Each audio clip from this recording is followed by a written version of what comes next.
What a great event. Christian Holman is always full of surprises. Now let's check back in with Charissa Farley, whose progress towards developing a clean filtration system for runoff and wastewater has landed her in high-profile magazines such as Palm Springs Life, Desert Home and Garden, and more. Hi, I'm Charissa Farley from Farley Interlocking Paving, and we are interlocking paving contractors who work throughout Southern California but are based in Palm Desert, locally in Palm Desert. Interlocking paving stones, for anybody who doesn't know, are segmental units, individual units that are hand-placed or machine-placed in sand. We also specialize in an engineered process as opposed to architectural that is designed for stormwater management and is a LEED certified green technology. Imagine a bathtub that you turned on the water and the hardscape, the water flowed right through the hardscape. Basically, that's how this works. So imagine a commercial building.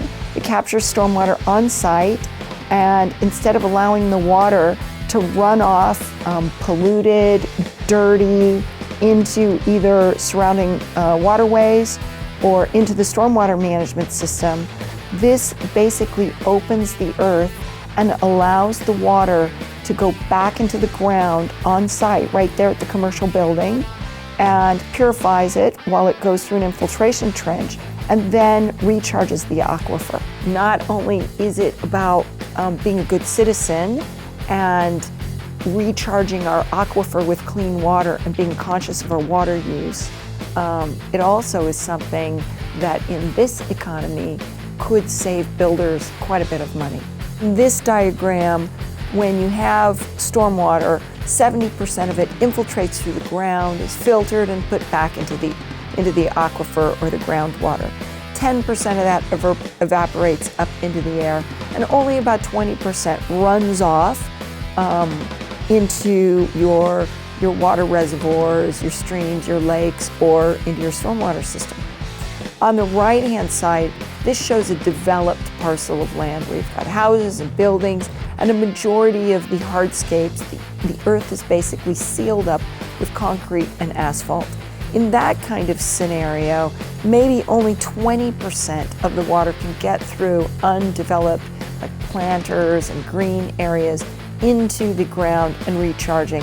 10% will still evaporate up into the air, but in this situation, 70% runs off. And the problem when it runs off is it collects oil, it collects pollutants, it collects pesticides, and that runoff water becomes polluted, dirty, and is either put into your stormwater system where it has to be treated or pollutes rivers and streams. This is a huge issue when you get close to the beach areas where traditionally stormwater is dumped into the ocean, and now we're starting to see the ramifications of that in our polluted water reserves, in our lakes, in our rivers, in our oceans. So permeable pavers are really important there.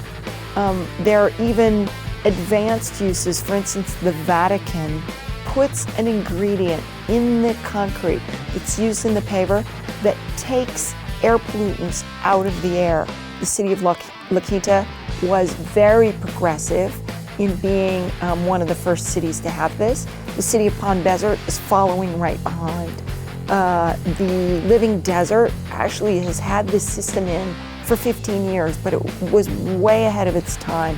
We're really proud to be in the Coachella Valley, where a municipality like La Quinta is on the cutting edge of green technology.